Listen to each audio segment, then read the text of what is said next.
between men who are prepared to worship God and men who are not, who are prepared to not worship God, or who are very happy not worshiping God. And so we see some of this line of Seth who become religious men, and we see the line of Cain and others who become very irreligious men, and we see that split happening within the human race. And frankly, we still see it today to the degree that we have folks that are very content to be worshipers of God, and others that are content to not be worshipers of God. Then we get into the Genesis 5, and this gives us a genealogy. We start here this genealogy pattern of describing now the descendants of Adam, and God begins to, or the author, Moses, I believe here, begins to document these genealogies, showing father and son. But we see the pattern that's given here. This is the age of the patriarchs, and so we see the family lineages. We see the births of sons and the birth of children, and we see how this begins to develop. This is the book of the generation of Adam. In the days when God created man, he made him in the likeness of God. He created them male and female, and he blessed them and named them man in the day they were created. When Adam had lived 130 years, he became the father of a son in his own likeness, according to his image, and named him Seth. Now, I want to pause there for a moment, because here's some of this language seems to be kind of interesting and kind of curious to us. You know, here's Adam. He became the father of a son in his own likeness and in his own image. And some of the commentators will look at that, or some of the folks that Bible scholars examining that find that kind of a curious wording, knowing that Adam had been made in the likeness and in the image of God, and wondering about how it is that now Seth is described as being in the likeness and image of Adam.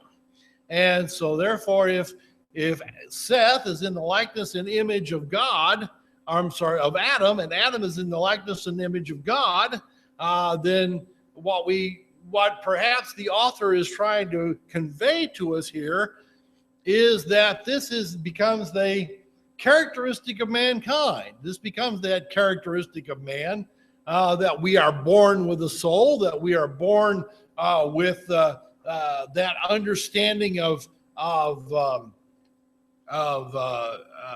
self-awareness, and more so than an animal, some sense of time and things like that are all part of and inherent in the human condition. And so that therefore this becomes an inherited characteristic, part of our, if we would say it, part of our instinct, if we will. But not so much instinct, I think, as simply the characteristics that God gave to Adam and have passed on to Adam's descendants ever since. Then in the days of Adam, after he became the father of Seth, was 800 years, and he had other sons and daughters, so that all the days of Adam lived were 930 years, and he died. And we're going to see this pattern over and over again. We're going to see the name of the patriarch. We're going to see the birth of the next generation, and we're going to see the total years of the man's life, and then always or near always that ominous phrase, and he died.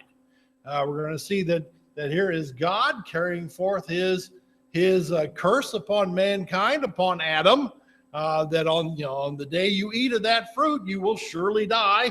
Well, here it is. Here are these generations dying because of Adam's behavior. So Seth lived 105 years and became the father of Enosh, and Seth lived 807 years after he became the father of Enosh, and he had other sons and daughters. So all the days of Seth were 912 years, and he died. And Enosh lived 90 years and became the father of Kenan. And then Enosh lived 815 years after he became the father of Kenan, and he had other sons and daughters. So all the days of Enosh were 905 years, and he died. And Kenan lived 70 years and became the father of Mahalalel. And Kenan lived 840 years after he became the father of Mahalalel. And he had other sons and daughters. And so all the days of Kenan were 910 years, and he died. Notice again, we're not told the number of sons and daughters. But what we are seeing here is clearly we're having a generation of population.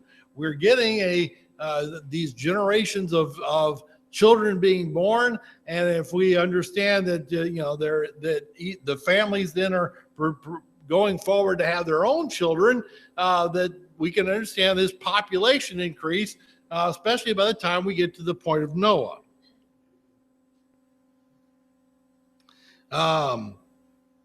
And Mahalalel lived 65 years and became the father of Jared.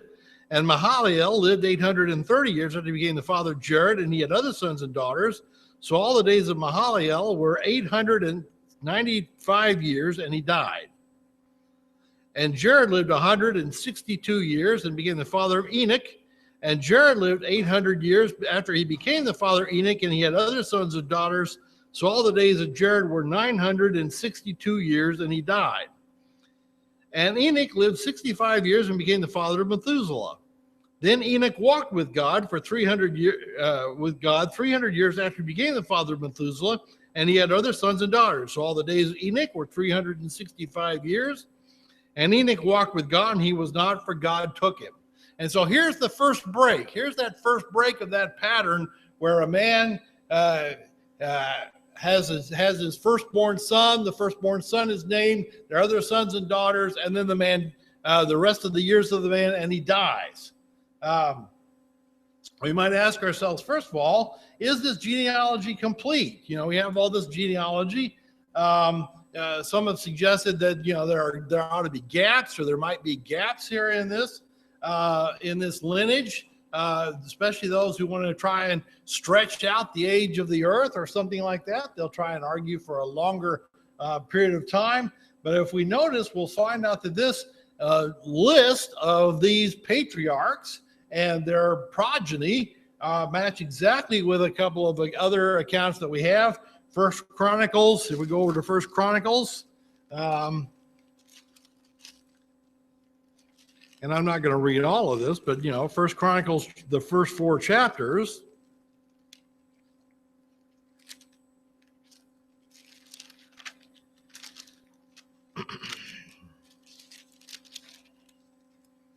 And it begins Adam, Seth, Enosh, Kenan, Mahalalel, Jared, Enoch, Methuselah, Lamech, Noah, Shem, Ham, and Japheth. The sons of Japheth were Gomer, Magog, Mediah, Javan, Tubal, Meshach, and Tyrus. And the sons of Gomer were Ashkenaz, Diphath, and Togarmah. And the sons of Javan were Elishish, and Tarshish, Kittim, and Rodanim. And it goes on from there. It gives all these names. Of course, that's what we find here. But we find, if we look through this list of the genealogies of the folks that are named here in First Chronicles, that they match exactly with the list of the patriarchs that we find there in Genesis. And so we find out that each man's name, his son, and the days of his life are being carefully recorded. And so what we find here, I think, is a complete list of the generations that are coming from Adam. We get down to Enoch. Now, this, again, was an interesting case, because here's Enoch. Enoch walked with God, and he was not, for God took him. And here we have, with each one of these other patriarchs, with each one of them, we have that rather somber note and he died. This was the condition of man. Adam died, Seth died. Each man in turn had his family, lived for a period of time, and died. Enoch, it says, though, was different in that he walked with God. And this is an expression of a lifestyle that is characterized by devotion to God. There are only a very few characters in the Bible that are described as having walked with God. Noah is one of them. We'll be reading about Noah here in a bit, but if we flip over a few pages to Genesis chapter 6 and verse 9, It says here that Noah found favor in the eyes of the Lord. And these are the records of the generation of Noah. Noah was a righteous man, blameless in his time. Noah walked with God. And so here we find that characteristic of these men who were striving to do what God willed. And because of that, they were found to be, they were called to be walking with God. What do we know about Enoch? Well, we know a little bit about him out of the Bible. He is described as a prophet of God. If we flip over to in the New Testament, there is a reference there to a writing that unfortunately we don't have, but it seems very intriguing to at least to me. It seems very intriguing. But here is in Jude chapter 14, verse 14. Sorry.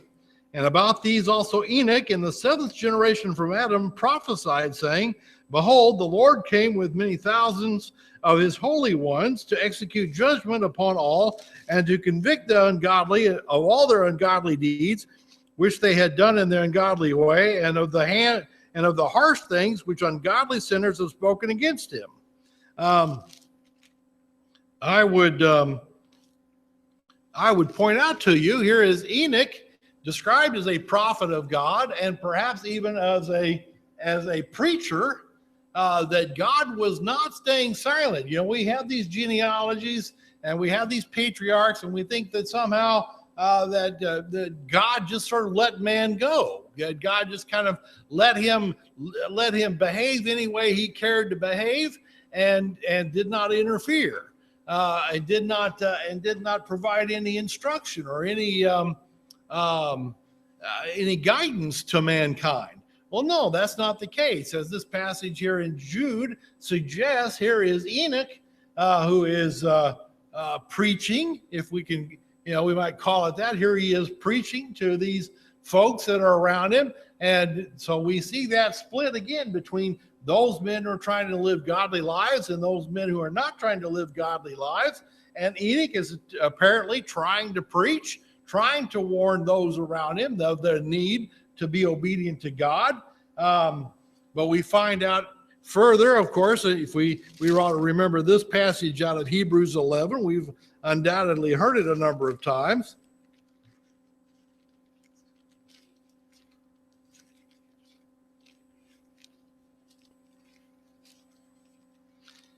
Hebrews 11 and verse 5, by faith Enoch was taken up so that he would not see death, and he was not found because God took him up. For he obtained the witness that before his being taken up, he was pleasing to God. And so here we find the condition for him being taken up is suggested here in Genesis, but described in more detail in Hebrews. That here is Enoch being taken up because he was righteous, he was acceptable to God. I heard this characterized. At one time. I forget the situation or who said it, but it was the idea that the suggestion was made that as God and Enoch were walking along, that they found themselves in a situation where they were closer to God's house than they were to Enoch's, and so God just invited them to come on home with him, which is a kind of a pleasant thought. I kind of like that idea. Amos 3 and verse 3 tells us, can two walk together unless they be agreed? Kind of asks that rhetorical question. And the answer, of course, is no, they can't walk together unless they be agreed. And so the fact that here's Enoch walking with God gives us some idea of the character of the man, of the nature of the man. And we see this lineage. But we're going to see here in just a few verses that even this line of Enoch and his family, with the exception of Noah, fall into degradation. They fall into sin and are consumed by it.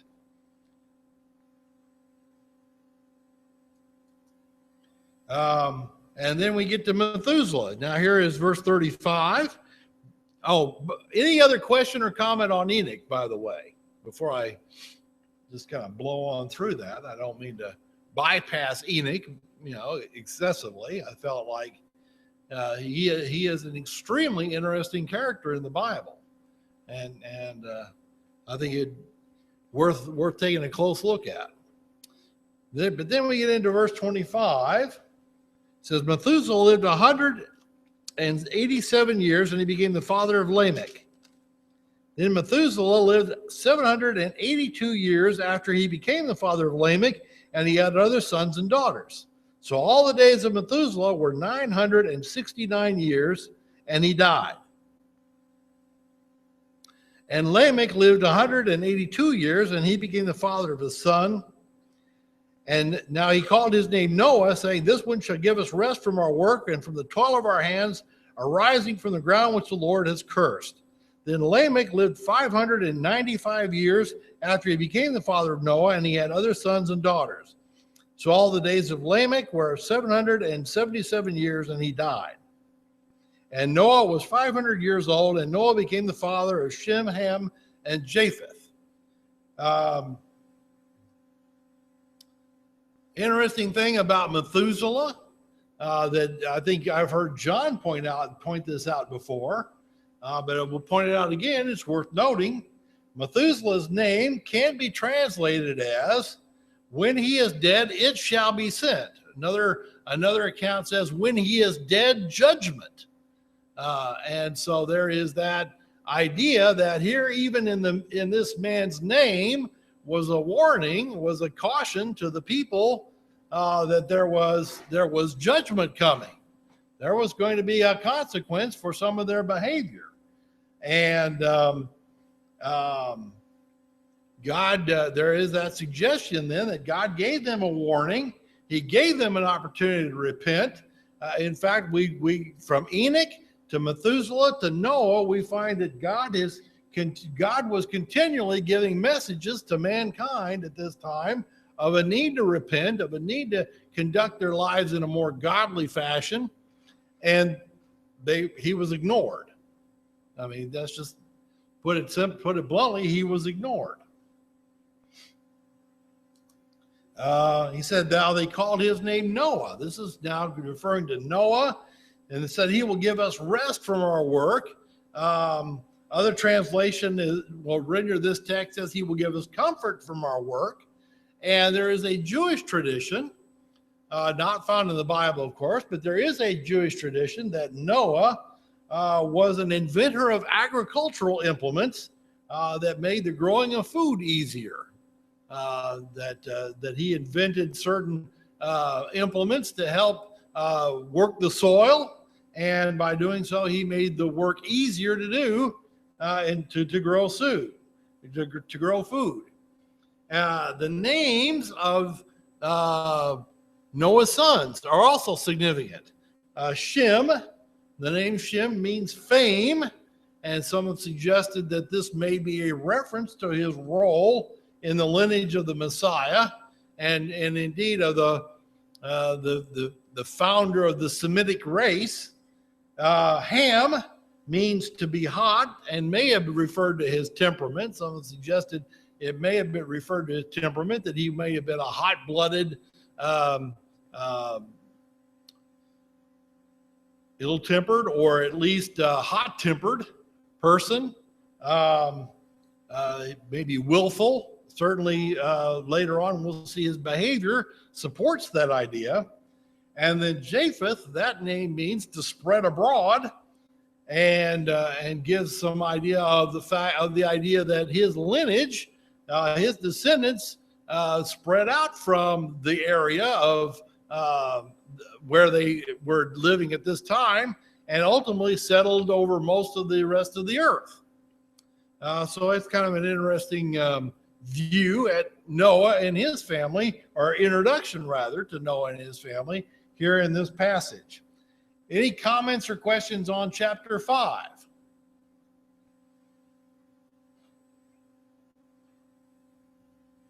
All right, so we'll go into chapter 6. Chapter 6 and verse 1. We'll start reading these first 4 verses then. Now it came about, when men began to multiply on the face of the earth, of the land, and daughters were born to them, that the sons of God saw that the daughters of men were beautiful, and they took wives for themselves, whomever they chose. Then the Lord said, my spirit shall not strive with man forever, because he is also his flesh. Nevertheless, his days shall be 120 years. The Nephilim were on the earth in those days, and also afterward, when the sons of God came into the daughters of men, and they bore children to them. These were the mighty men who were of old, men of renown. Several questions or observations made out of this passage. Here is men beginning to multiply. Obviously, we've seen these patriarchal lines with their other sons and daughters. And if we can understand how each one of these men is having other sons and daughters, we might have had I haven't done the calculation, we might have had a fair-sized population of human beings upon the earth at this time, given the length of the years that these people were living and the fact that each one was having multiple children, so that they could have easily lived a very long time and had a great number of people alive on the earth. Looking at verse 2, the sons of God saw that the daughters of men were beautiful. So here is, some Bible folks read this and they start to speculate, this sons of God had to be the angels. Well, how do they come by that? How do they come by that conclusion? They come out of the book of Job. If we turn over to the book of Job, and we see there in Job, the first chapter, I'll get there in a minute.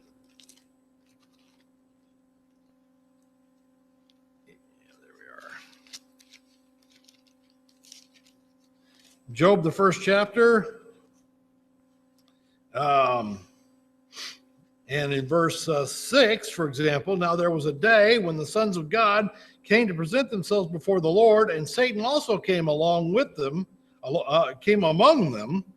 And the Lord said to Satan, from where do you come? And Satan answered the Lord, and from roaming about on the earth and walking about on it. Of course, we have read this passage before, so we have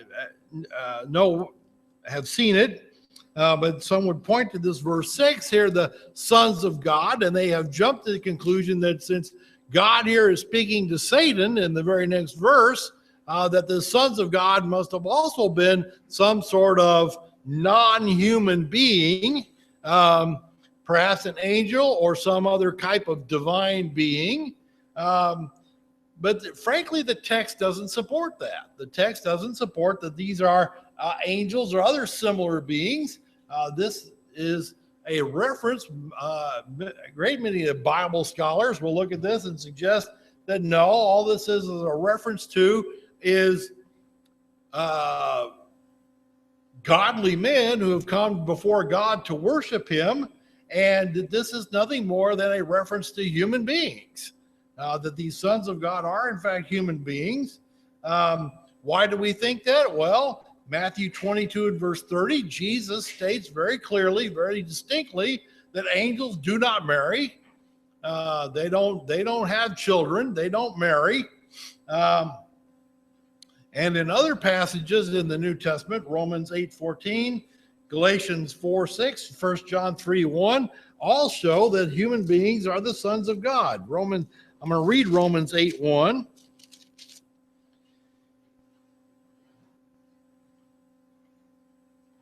Or 8:14, sorry. 8:14, misread that. 8:14. For all who are being led by the Spirit of God, these are the sons of God, says Paul. And speaking there about human beings. And so this idea that somehow the angels are coming down to mate with human beings is just really fanciful. It's just somebody let their imagination run amok. That all was happening here was that here were men who were worshipers of God, and they were seeing the sons of men. In this case, it would have been the daughters of men. They would have seen the women of these families that were not religious, and they were taking them in marriage, and And so out of this offspring comes about a number of generations of people. God here says, God here is beginning, is striving. He says, I'm striving with mankind. He says, I will not strive forever. Nevertheless, his days will be 120 years.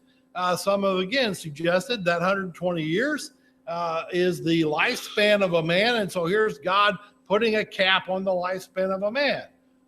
No, probably not. Here is God putting a limit on how long he's going to put up with the current situation.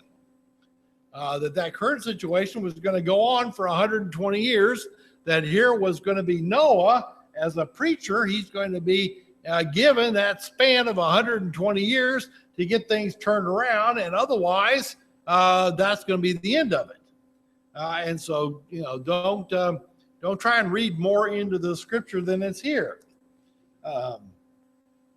We see here this group here named the Nephilim. And if you're reading out of a King James version of the Bible, rather than saying Nephilim, it's going to say giants. Where did that come from? Well, the Nephilim, as it says here, were mighty men of renown. These were more likely either military leaders or warlords or founders of great civilizations. But where do we get the idea they were giants? Well, if we look over to Numbers, if you look over with me in the book of Numbers, Numbers 13, I'm going to start there in verse 30. It says, then Caleb quieted the people before Moses and said, we should by all means go up and take possession of it, for we will surely overcome it. This is talking about the land of Canaan. We remember this story. The land of Canaan, and they had been sent the spies in to check out the land. The spies had come back with a report. 10 of the spies, of course, it's a terrible place. We can't possibly conquer the inhabitants of this land.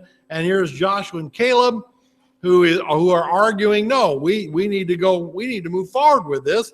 Here's Caleb speaking. We should by all means go up and take possession of it, for we will surely overcome it. But the men who had gone up with him said, we are not able to go up against this people. They are too strong for us. So they gave out to the sons of Israel a bad report of the land which they had spied out, saying, the land through which we have gone in spying it out is a land that devours its inhabitants, and all the people we saw were in it were men of great size. They were also saw the Nephilim, the sons of Anak are part of the Nephilim, and we became like grasshoppers in our own sight, and so we were in their sight. And so based on that passage,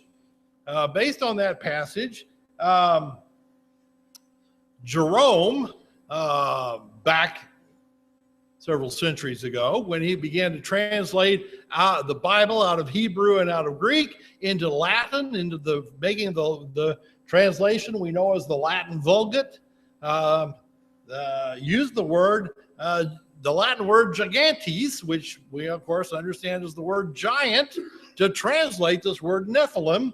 And it is possible, based on on Numbers 13:33, that some of the Nephilim were perhaps very large men. If we can imagine a race like the Hebrews, and maybe they stood 5.5 feet or so tall, approximately, and if they were to come against some larger men, that would have been very intimidating to them.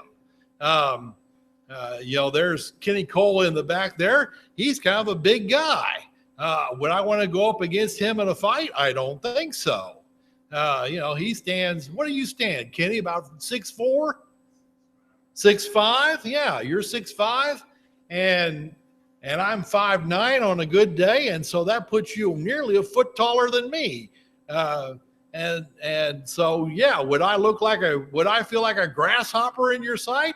Yeah, I might, if, going up against a bigger man. And so this is the idea perhaps is conveyed there by this passage here in Numbers. But we ends up, like I said, Jerome translated this as gigantes into the Latin.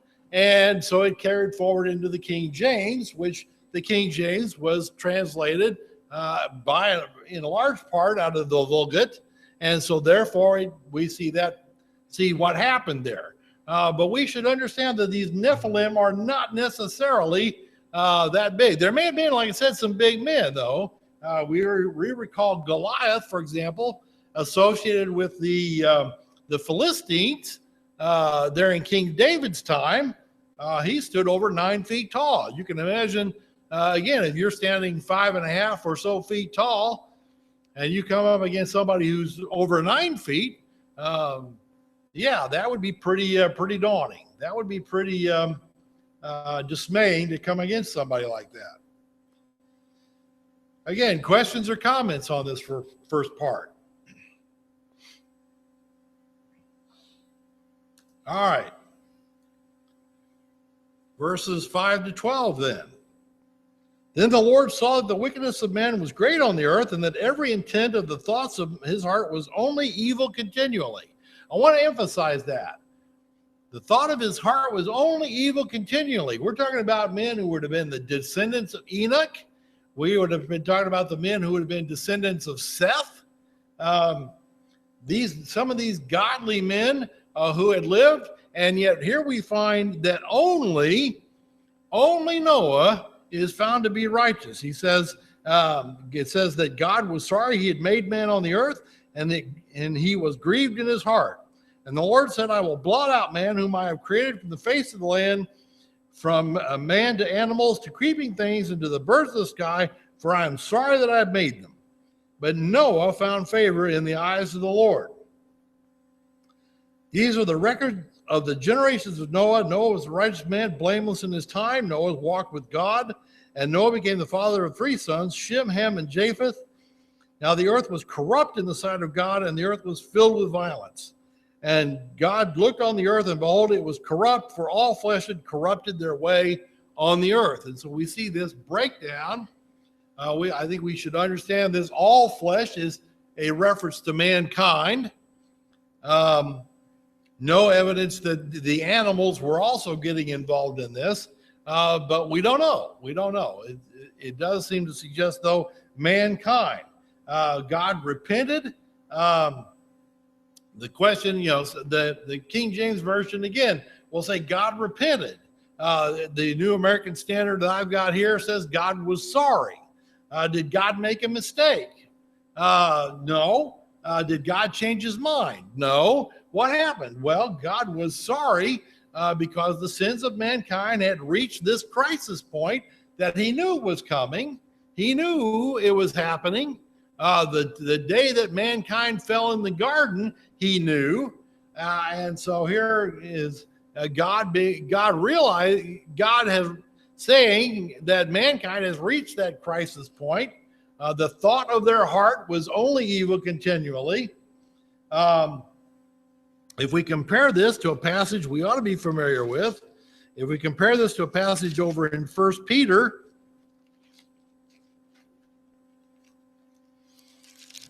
probably have read this many times. 1 Peter, the 3rd chapter, and I'll begin with verse 17. If I can get there.